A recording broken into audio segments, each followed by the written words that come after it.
Hi, Rachel. So nice of you to be here. I'm so excited to interview you for the Nurtured Spirit. Wonderful. Thanks for having me. I'm Yeah. excited.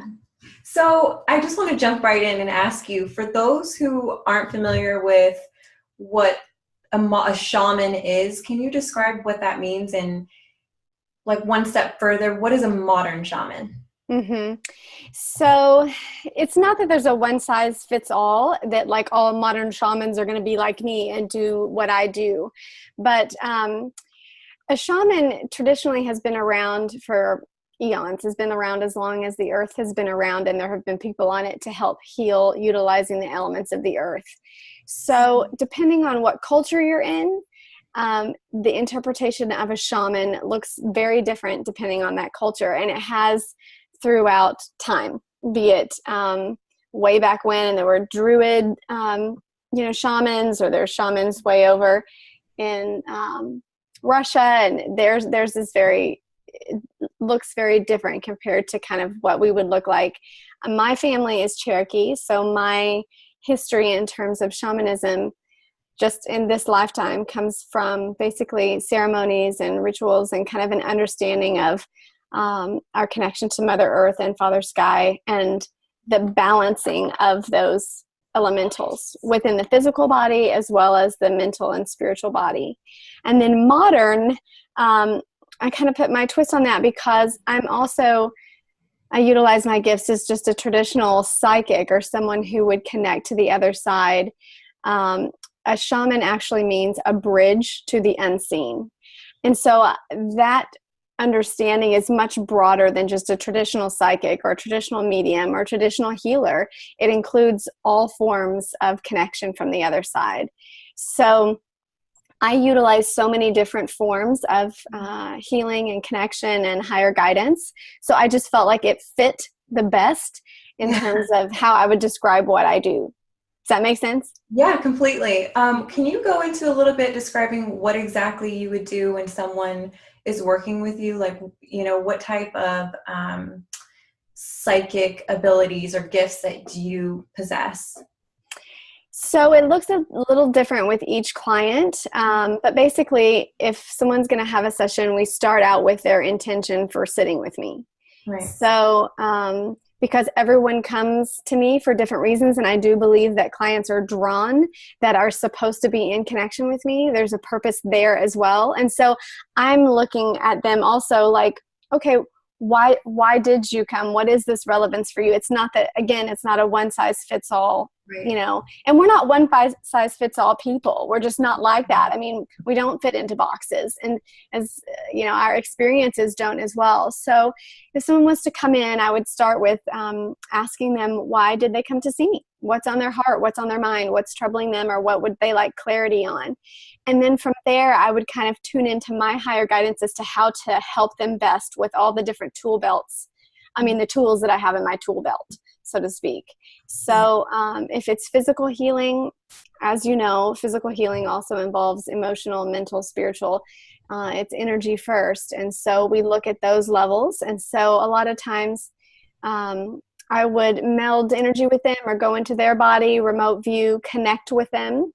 And then I would feel what's going on in their body, where they would need areas of release from any energetic blockages, anything that's emotionally going on.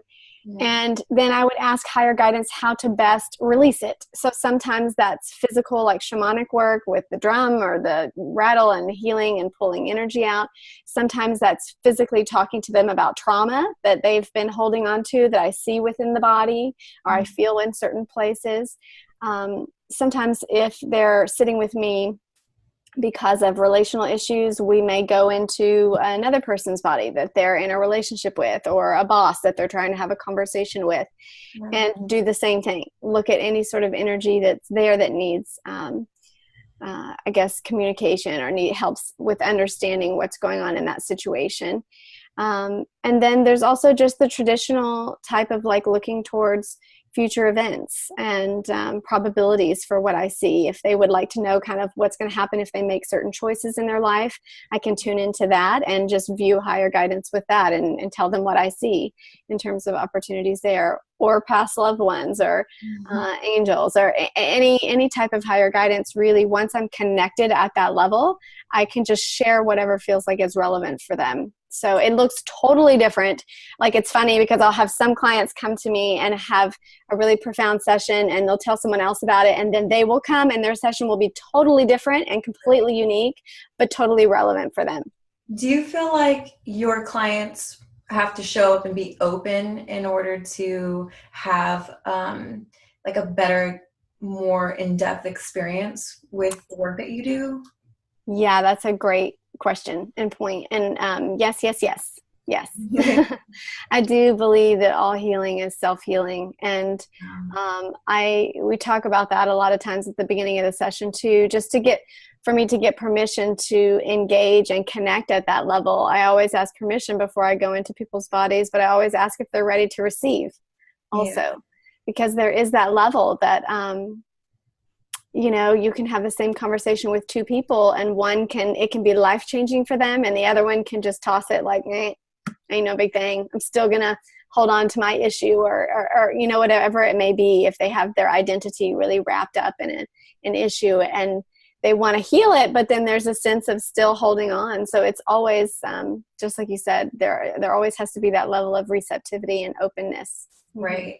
So when did you first start noticing that you had these gifts of working with spirit, and was it at a really early age for you? Yes, but I didn't know anything was weird. I teach a lot of this because I do believe everyone is connected as spiritual beings, and spirit first and foremost, that this is our natural form of communication and connection. And as a child, I would get premonitions all the time, but they would happen not like in the movies, they would happen just very, very natural. You would just think something and then it would happen. And it wouldn't even be like a full sequential thought. It was more like a feeling that something's about to happen and then it would happen. Sometimes it would be a full-on visual, almost like a deja vu, or like I've seen this before. Or sometimes I would have a quick flash of the grade I was going to get on an assignment that I turned into a teacher or something. But it was always really normal life stuff. So I didn't have any idea that this was strange or that this didn't happen in anyone else's head. There was no sense of like, ooh, this is a gift, or this is something that's different. I had no idea that it wasn't just the way that everyone's brain worked. So it wasn't until I started telling people that were about to get hurt for something, if I saw something or knew something bad was going to happen, then I would share it. And most of the time they didn't listen because I was a kid. It's like a 5-year-old telling you not to do something. You're going to be like, yeah, right, kid, Sure. So it wasn't until I got older, when I was a teenager, about 12 or 13, my older brother got in a car accident, and I was able to remote view and go into his body and figure out what was going on. And then he had run over someone. And so I remote viewed and went into her body and saw what bones were broken, and I knew her name, I know the street where it happened. I saw everything, and I was able to do that way more proactively. It was just from such a desire to connect that I was able to do it. Didn't know what I was doing, but I had such a desire to like see what was going on that I brought myself there. And it wasn't till then that my parents or anyone on the outside validated it as like, okay, this is something unique and something that can be used, to serve people in a different way. Right. So did your family, were they really accepting and open to the gifts that you have? Or I know for some people that they've experienced criticism and it's been a completely, awful experience for them. What was it like for you? I think it's been a little of both. Again, it's not a one-size-fits-all. When I was younger, I think there was more acceptance, actually. There was some fear there. I grew up in the Bible Belt, so there was a lot of fear around certain things. And my parents were pretty open. I had just with my father's Cherokee heritage, and they were always they were hippies and kind of into alternative stuff. But at the same time, I kind of knew my place of what to share and not to share, out loud. Discernment at an Yes. early age. Yes. who to kind of reveal who you are. And that's kind of in the position that I am at times, where it's like, oh no, or how are people going to view this side of me that I've never really come out and shown? So it's always nice to hear others' stories and how they worked through their own experience. Yes. And it's a continual thing, because you're continually growing, and I'm continually pushing my own boundaries with that. Like, people kind of get used to, okay, she's a psychic or a seer. Okay, she's a shaman and a healer. Oh, okay. Well, now, it's like I'm always, the more and more you're speaking your truth, the more and more you start to just break down those walls. And so it's a constant, just like any relationship, it's a constant kind of ebb and flow of growth and stretching yourself for someone else that, may grow beyond your expectations of them. And so certain family members and certain friends, as you know, that maybe that don't like change, or like structure, they may have a little harder time with it. And it's kind of that ebb and flow of, then you just know, like, well, that's just how that person is. I love them anyways, but they're a person who likes structure or likes things to fit into a box. And every time there's growth or expansion, there's a sense that that's going to kind of pull those things tight, Yeah, well, ultimately, you just have to be you. You can't hide who you are. No. So that's so important. And then when were you where you wanted to use your gifts for service to humanity? As a service to humanity? I would say always. Even as a kid, I mean, that's kind of the general heart space that I was in, of why I would share certain things with people if I thought they were going to be hurt. If someone was going to do something that I didn't, literally that I saw them physically getting hurt, then I would kind of share that. There was a step where when I was, I don't know, I was always kind of doing that. I always kind of did that, whether it was overt or kind of secretly. I was always kind of helping people with my gifts. Like, if I would see something was going to play out a certain way and they were asking, I may not have voiced it like, yeah, I just saw a vision that this is going to happen. And so, as a child, I wouldn't necessarily say that. And I think that's what most people do, but they utilize it in terms of just their own, wisdom and kind of higher guidance of being like, well, in my opinion, I think maybe this, you would kind of help with advice and things like that. And I was always kind of that person for a lot of people. So very intuitively, it wasn't like something switched and I'm like, I'm going to use my gifts for humanity. I think we always do, whether it's literally like a career that's set out and we've, got a little business card and this is what I'm doing for humanity now. But every interaction that you have is a service to humanity when you're in that heart space of service. Right. So I think I was always in that heart space, and therefore, whether it's somebody sitting next to me on a bus or whatever, I was always just, willing to go there. In terms of a career, that kind of shifted when I guess it's looked different in different ways. But as a career, it kind of started, I don't know how many years ago that was, maybe 10, 12 years ago. It kind of shifted, and I decided, okay, this is something I want to do full time. I was doing it anyways, but it was taking so much time that I thought, all right, this is something I'd love to just do full time. Right. So I want to know, were you ever afraid when you would get these downloads or just, have these visions? How did you overcome, or did you even need to overcome any kind of the stress that could, I can only imagine what it would feel like. What was your, how did you work through any of that? I'm sure some visions were pleasant and both unpleasant, Yes. Yes. There's been a lot of different ways, when it, just like anything, when you have something, a part of your life that you don't desire to feel fear all the time, you learn mechanisms to work through that. whether it's fear or whether it's disability of some sort, whether it's you have one arm, you learn how to use the other arm, I mean, there's a sense of like always trying to figure out the way that works best for you. And this is why I started teaching a lot of people with connections, because I feel like I had to learn it myself. I had to learn how to deal with this and live in the waking world with all of these things going on. And so I have a heart for that for others. But yeah, when I was younger, so I blocked it for a long time, which is also very common.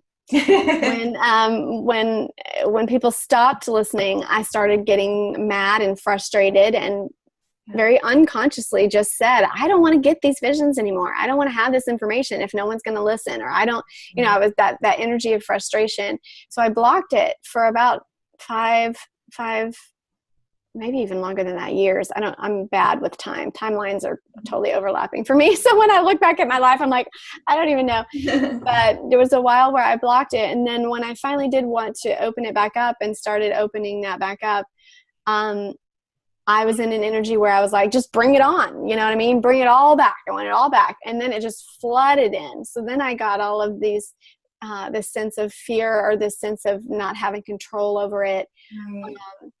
And so I took a psychic development class, which helped a lot just in terms of like knowing what clairvoyance was. A lot of the things I was doing already, I had no idea what they were called. Yeah. It didn't necessarily give me like much more than the languaging of it, but it did make me feel like I kind of knew, okay, now I kind of have a sense of like knowing what I'm seeing in my head and what this is considered. And then I had to develop just like psychic guidelines and a sense of structure for how I wanted spirit to talk to me. And that alleviated a lot of the fear, because I was seeing, I would be walking down the street and I would see visions of child abuse going on in a certain house I would walk by, or I would shake someone's hand and I would know that they had just molested somebody. I mean, just the horrible stuff. I'd be like, ugh, I don't want this around me all the time. And it wasn't always horrible stuff that paints a bad picture. Sometimes it was not. Sometimes it was beautiful. No, I understand what you're saying. I get it. I totally get it. So you created boundaries for yourself. Yes. What are those boundaries, if you can go into especially for someone who's wanting to explore their own, inner psychic intuitive abilities? Boundaries are so important. Yes, you're so right. You're so right. They are. And they, especially through that area that you just targeted with like fear, like people, especially, there's the fear of like, I don't want to open the door. I don't know what's going to come in, Yes. What's on the other side. What's going to get you? Yes. So those boundaries, I think mine have ebbed and flowed and changed as my career has changed, or as what I'm doing has kind of grown and melded. But at the beginning, they were very, like I just said, that I wanted spirit to talk to me one at a time. Because I was feeling really overwhelmed. I would hear a ton of voices, like multidimensional layers. So I would be talking to someone and I would hear their guides speaking. I would hear a past loved ones, or I would get all this other communication and my guides talking to me at the same time. So there was a sense of always feeling really chaotic in my head. So once I realized I could just say, talk to me one at a time, that was huge. As silly as that sounds, like, I don't know why no one ever taught me that, but it's like, as soon as I realized in my free will, I could set up that standard, just like a classroom. I could say this, you need to raise your hand. You need to wait till I call on you, or whatever it may be. Those are very simple ones. And same with visuals. If you're clairvoyant and I was seeing all of these things, I would say to spirit, okay, stand behind the person, because it was hard for me to have a conversation with someone because I was seeing all these things in the peripheral, and I felt like they would notice my eyes were like And so I always felt like I was kind of one of those people that when people had conversations with me, they were like, are you here? Hello? I was getting all this other stuff visually. And so I would say, stand behind the person so I don't see you. And then if I want to bring you forward, like only when I call on you, can you like come up and engage in the conversation. Got it. So that was another rule. But just or anything that I wasn't comfortable with, I said that I didn't want to have dreams of past life trauma, or I didn't want spirits entering into my dreams unless I invited them in. So there would be times when I would go to sleep and I would want to clear a certain issue or get clarity on why I had a certain fear I had. And so I would invite spirit, like, okay, tonight it's okay if you show me any past life trauma that has to do with this fear or this person that I'm wondering why they're in my life. But I would give specific permission before I fell asleep. Otherwise, I had that rule, just because for me, that was a space that I felt very vulnerable in my dream space. I was very open and I got a lot of stuff coming in at the beginning. So it depends on each person, like where they feel like they need a sense of structure, Yeah, but that's great to even know that. I mean, just thinking about raising your hand and then you can talk to me. It's like, oh my God, that sounds brilliant. I know, it's simple. I was like, but it's the same thing. It's the same thing of like what we teach kids when they're little, when they're all talking to you at once. You say, hey, I can't, you can't interrupt. I can't hear when everyone's talking to me. And it's very simple. And yet we don't tell non-physical that, we act like they're in control or something. Well, they don't, unless you just say, hey, I don't want you to shout at me. You just need to speak quietly. Or another thing, I was worried that I was going to miss messages. So I said, repeat it until I get it. If there's something I'm not processing or I don't understand what you're saying to me, or there's a symbol you're trying to show me and I don't get it or whatever, I would say just keep out the message until it's been felt that I've received it completely, Yeah. So when you were talking, you mentioned that you talked to spirit. So what is spirit? And then if you can even go into, because for some people who have no idea what, how you operate, and just in general, like what are guides, what are angels? Can you kind of talk to me about the difference between the two, or and how that works for you? Yeah. So I use the term spirit because it's the broadest term. I'm not a fan of labels and structures, especially when it comes to spirit. It feels like with the spiritual world, we try to wrap things with this wrapping paper and it just doesn't fit. It's like, yeah, you're kind of explaining it, but you're kind of not explaining it. Mm-hmm. It's such a personalized thing. And so I tend to choose languaging that feels very broad and loose, so that people have room to make it fit for themselves in there. So when I say spirit, I'm using that as a really broad category to mean anything that's non-physical, any energy that has a certain persona or personified energy to it. It doesn't necessarily have form, but it has a personified voice that is trying to communicate. So that could be an angel. And when I am kind of delineating who it is that's speaking, it's typically by vibrational expression. So because I see and feel and hear, I have all of those psychic senses. So typically angels look like their energy is very golden to me. I don't know that is the same for all people, but in terms of their frequency resonance, when I see them, they have a very metallic-y, golden, shiny, light-looking energy to them. And when they speak and communicate, the messages tend to be very overarching because they have such a broad perspective. It's like they're not narrow-minded, limited of just Earth perspective. So the messages tend to be very umbrella type of love energy of like, you're loved, like all is well. Like, the messages come back very kind of open like that. When I'm speaking to spirit that's being personified as like a past loved one that's crossed over, and is now just in non-physical form, typically they personify and show themselves visually very much like a human form would. They can pick any image, but typically they pick a human form that maybe they want to show you. If they were in pain on Earth, they may show themselves dancing or in a body that's very alive or whatnot. And visually, those colors look very similar to our colors on the light spectrum, not necessarily metallic, just normal color. visuals and the frequency feels almost like you would be speaking to another human being, but there's an awareness that they are non-physical in presence, but it's similar energy to our energy and resonance. Then guides, I feel that guides are personified energy of ourselves that is still on the other side, personified in certain ways that are relevant for us in this lifetime, that are most helpful to us in this lifetime. So this is a kind of like your higher self. This is a higher energy that has a perspective of non-physical, from not living on the earth. It has that broader perspective. This is your higher wisdom. A lot of people experience this within themselves as kind of their little, talker in their head that says, do this, don't do that, or you know what's good for you, or this sense of guidance that's always there, hence the word guide.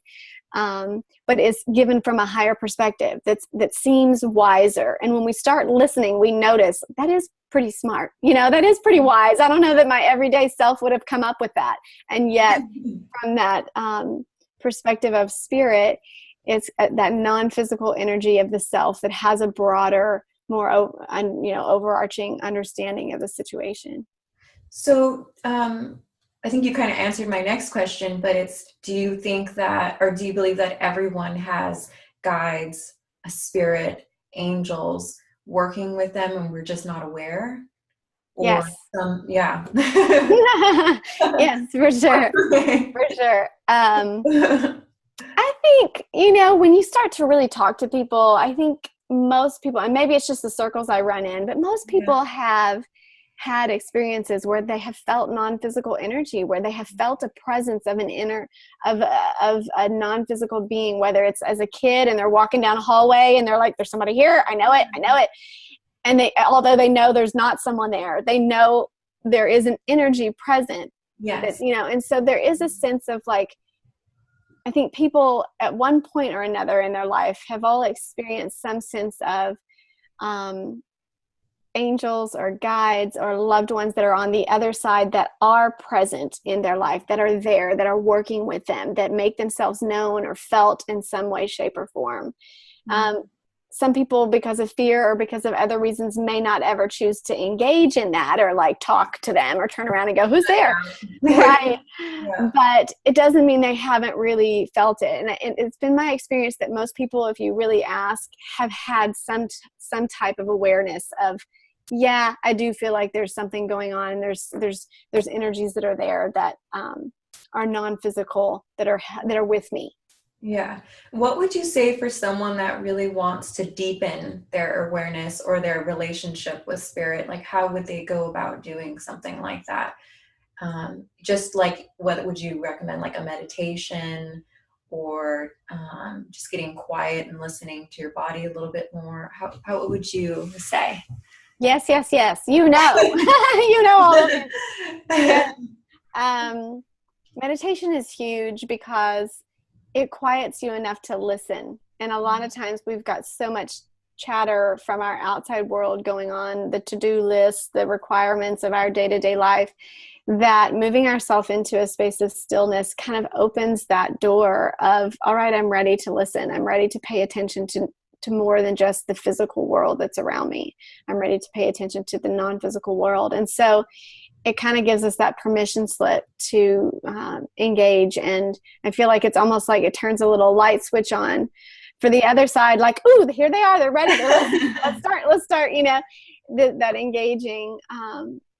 And it does get you aware of your own kind of internal world, how do you see visuals? Do you feel energy? Some people are aware of that more than others if it's bombarding them, but others may not be. And it takes a second to kind of quiet yourself and start to pay attention, like you said, to listen to your body or to notice certain things going on within your body. Yeah.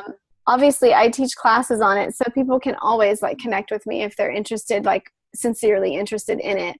And there's a lot of great ways that I think if you're going with your kind of inspired energy of like, what are you drawn to in terms of non-physical? Some people are really drawn to auras. They're like, oh, I think that sounds so cool. I want it. And so I would say go in that energy of your interest.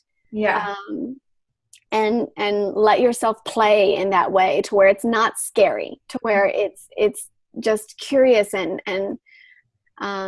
but if you do have this sense of, if it's coming on strong and there is that sense of fear, like setting up those boundaries ahead of time and then just going in knowing that you have those boundaries, there's a sense of openness to follow where you feel inspired. So I know from my own personal experience, when I first wanted to start meditating, it was like I didn't understand what exactly meditation meant. I would sit there and then I would just hear my voices like, "Ah, da, da, da, da," and I'm like, what? It's not working. Mm-hmm. So what would you recommend for someone who is not really understanding what it means to just turn off that, like, or is it even turning off that inner chatterbox, or what is it about meditating, or is there any other form of meditation aside from just, getting quiet, or what exactly, like, is there something other that you could do, like is it yoga, or Mm-hmm. I don't know, do you meditate when you dance, or Mm-hmm. being artistic in any way, or cooking? Mm-hmm. Yes, any and all of the above. Yes. Yeah. So I think what you were thinking at the beginning of meditation is just this particular type of meditation, like the no mind Yes, meditation. exactly. That was Yeah. so hard. It's like, how do you do that? There's no way you can, like, just get that done in a day. Well, for those that channel, which it sounds like you're channeling, if that inner chatterbox, whatever you're calling that, to me, that's spirit speaking. There's a sense that, like, okay, if I was meditating and I was hearing this inner chat, I would just sit with my journal and just start writing it out. There's a message there. There's a sense that, like, spirit's communicating, and it's utilizing that time of you stilling your body to let you focus just on the words. So there is a form of meditation there. Like, don't just throw out the baby with the bathwater. You might be getting communication about what you're struggling with or decisions you have to make or whatever it may be. And until you really listen, then it just sounds chaotic. But if you were to sit down and, like, get with the journal in that moment, you might start to see patterns of, like, wow, this actually feels like it's coming from a feminine voice, or from, my grandmother. It totally sounds like my grandmother, or whatever it may be, Yeah. And in terms of meditation, the way I define it is just a singular pointed focus. Okay. That's it. That's It's just beautiful. a singular pointed focus. Yes. And so whether it be channeling, like listening, I'm just going to focus totally on the words coming through my head right now, and I'm going to put them on this paper. Or whether it be cooking, I'm just going to focus totally on what's physically in front of me and creating.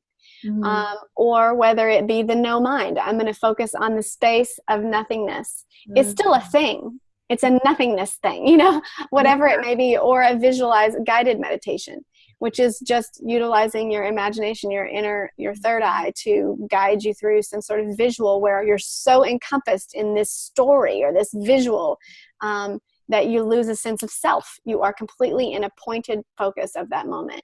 So there's lots of different types of meditation. Dancing is the same way. Dancing is a very open physical channel. So you're turning off the mental mind, but you're turning on the physical energy of channeling, kind of. And so you're just moving with the sound or the flow.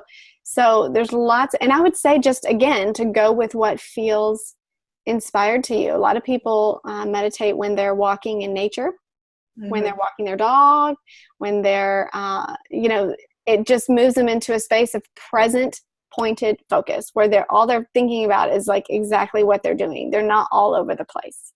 Got it. Yeah, that makes complete sense. So I want to talk about the body and a little bit how you nourish your own body. Do you feel like you have a particular diet or lifestyle that you utilize in order to kind of maintain, I don't know if I'm being correct in this, but like a high vibration, or do you know what I'm trying to say? Yes, I do. And I've been asked that question quite a bit. I think it comes up because it's relevant for a lot of people. Yeah. And they're asking that question themselves. And again, my answer is not a catch-all. It's an intuitive pay attention to your body. Exactly. I do believe our alignment because we're in physical bodies, is always going to include our bodies. You know, when I teach psychic development stuff, we always talk about healing too. It's very physically integrated.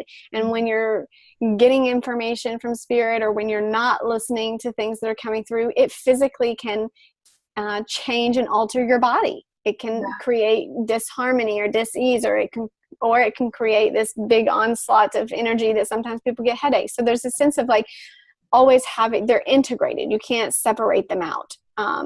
The mind, body, and spirit are always going to need to be in balance and feel in harmony within themselves. And for me, this is just me, but when I was a child, probably like 16, 17, I became a vegetarian.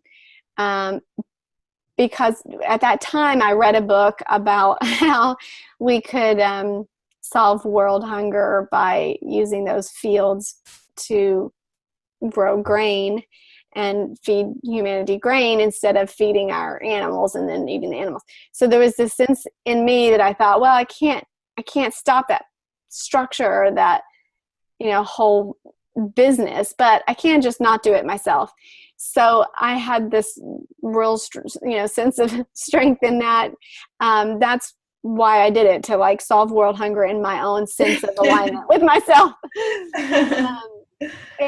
But then I noticed just that my body did better on that. And my body, the more and more I'm paying attention to it, the more it tells me what it wants when it wants it. And I notice that when I'm going through times of extreme growth or expansion or spiritual, when I'm being stretched spiritually, I'm learning something new, or there's this big new download that came through, or there's this sense of like, wow, I'm really making monumental change in my life. My diet tends to be really simple, flat, like seeds and berries and tons of water, and just very to where my body can almost like assimilate the energy without having to work so hard at assimilating a heavy food. Right. Does that make sense? Yeah, completely. Do you, when you were eating meat or animal products, could you feel the energy of the animals at all? I was younger, so I don't think I was really conscious of it, to be honest with you. I've tried that later on, like with clothing, like if I'm wearing leather or something, because I have a drum too, and I always feel like I connect with the energy of that elk when I'm drumming. There's a sense of unification there.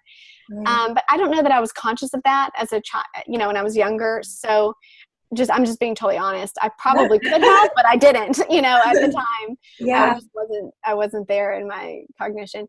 But I have done that with, like I said, with clothing, like kind of communicating and getting the permission or the sense of like giving gratitude to that animal for something that I love, whether it be like a jacket. I have this leather jacket that I love and that kind of thing. Yeah. So what I've been doing, what I've been guided to kind of feeling intuitively is to be kind of like just showing so much gratitude. Yes. For everything that I put inside my body or on my body, or just in general gratitude, but realizing that there's a difference between, when I'm sitting down for a meal and then I'm starting to think, oh my gosh, even if it's just a salad, like this salad has been coming from, it was at a farm and then it came to, it's like been through so many different channels just to get to me, and it's still alive.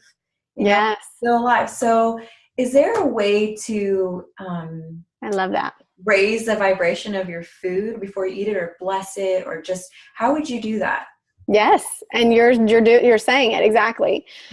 Water is huge. Imbuing water, because the molecules they mimic the cellular structure of those around them. So there's all those studies with, I don't know if you've seen all that water studies with Dr. Emoto, and how the little water drops under a microscope, like if you rub on them, the same type of thing, because water exists within our food. Right?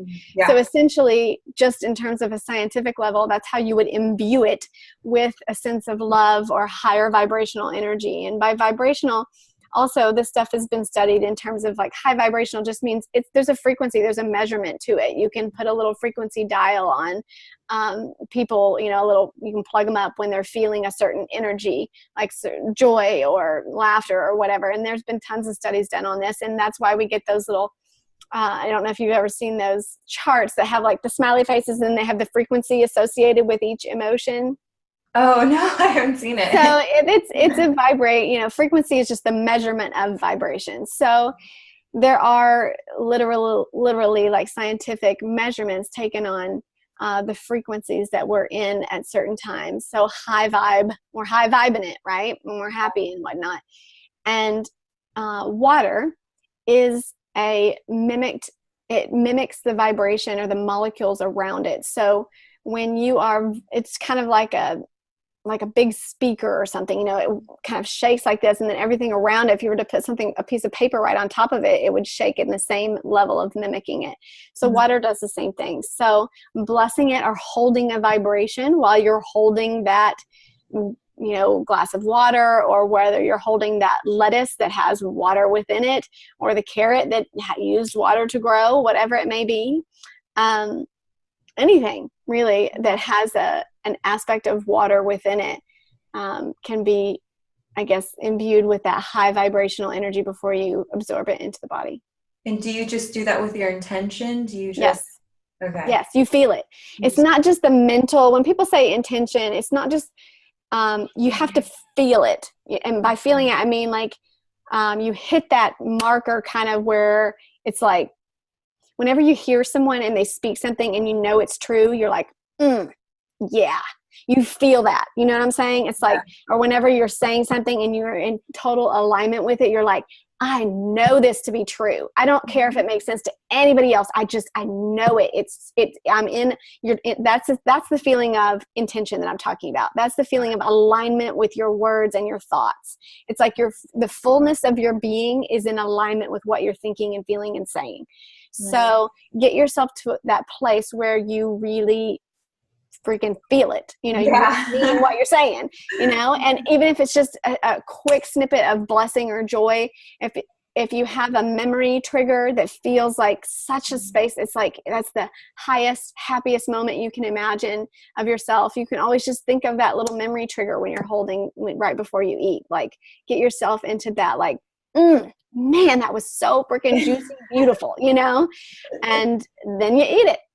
Yeah, no, that makes I mean, I know that was something that I've been working on personally, and I just love how you keep, reiterating that you have to listen to your body. It's not a one fits all type of thing. Like, totally. Everyone has different needs to nurture themselves in so many different ways. So by, really going within and listening to what you need as an individual is only going to be the real answer. And it may not be what you are eating and then what I am eating. Totally. You're so right on. Yes. So how do you nurture your everyday life? Like, what do you do that feeds your soul aside from, and maybe it always includes, being one with the spiritual world, but what do you do to relax and let go and,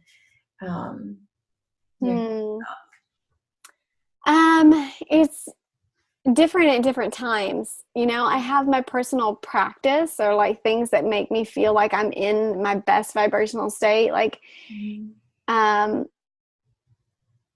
and those for me, I have a morning practice. I love the morning time. I love the quiet of the morning when everyone else is sleeping and it's like 3 or 4 a.m. and it's just me.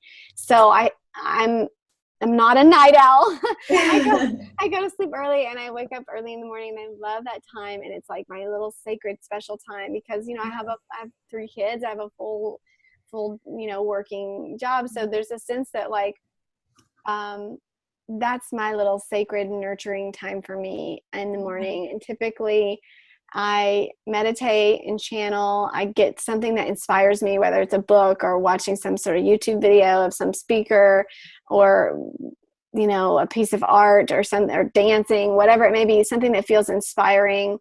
And then I do something for my body, whether it's just stretching or yoga or walking outside. So I try to integrate all of those things. If I can like get quiet, then I can I can get quiet and kind of still myself with meditation. And then I do some time where it's channeling, where I'm actually getting things out, and then getting a little inspiration for the day, something that kind of makes me happy. And that feeling of inspiration, I think, is huge for me. Yeah. And then connecting with my body and the earth. That's included kind of when I think of that as like my grounding time, whether it's yoga or walking or whatever. Yeah. And then, lately so much has just been going on in the world. And it can seem at times that this world that we live in is so dense and heavy and toxic.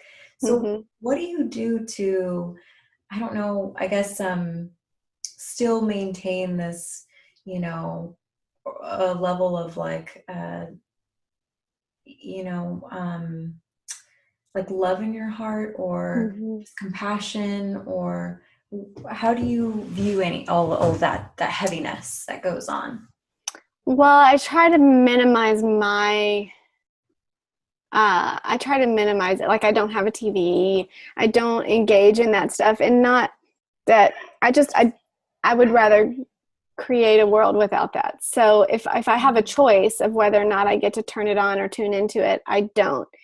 That doesn't mean that, like, in my career, I deal with a lot of trauma. A lot of people come to me after, extreme things have happened or whatnot. So it's not that it's all gone, or that even my loved ones are not in that world and bringing it up and fearful, or, that energy is still there in the collective. And in different times I deal with it in different ways. I think sometimes when things feel very overwhelming, I sleep a lot. Sleep recalibrates me. That's the truth of it. It's no special tonic. It's like, sleep is very recalibrating. And when I feel like a lot is coming on, I try to get more sleep. Like, I know that helps me feel more in balance. And then I just have to if I know I'm having to make a lot of decisions or dealing with a lot of heavy stuff on the outside, if I've got a busy kind of heavy week, like you're talking about, then I'll just spend more time with spirit. I'll spend more time in that happy energy. You have to balance it, at least for me. That's the word I was looking for, balance, and it just was not coming in the question. Yeah, that's exactly it. So if I know I've got a lot of this heavy, I've got to balance more light, more joy, more fun, more, the energy of light, which is that kind of blissful energy. Yeah, and you're a mother, you said, of 3. Mm-hmm. Oh, Yeah. so how is that like balancing just day to day? Is it, I'm sure you're mastered it. Oh, it's no, by no means. I mean, it's continual growth, and they grow as people, so they're changing, and then that requires that my, aspects of me as a mother and just a being also has to change.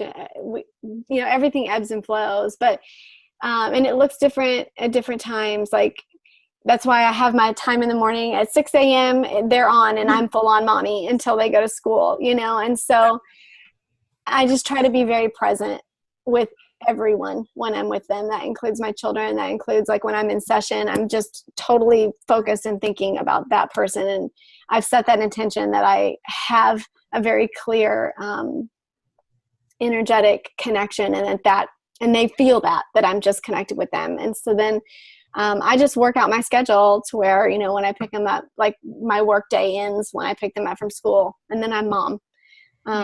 So I turn this aspect of myself off. That's why I stopped doing, like, the kidnapping cases and the homicide cases. And that's what I did most of the time at the beginning. And when I had kids, it didn't fit with the schedule of just children, because you were constantly on call. Right. So the working hours works better for me this way, because I can be fully present with them, like, when they're home, and just be mommy.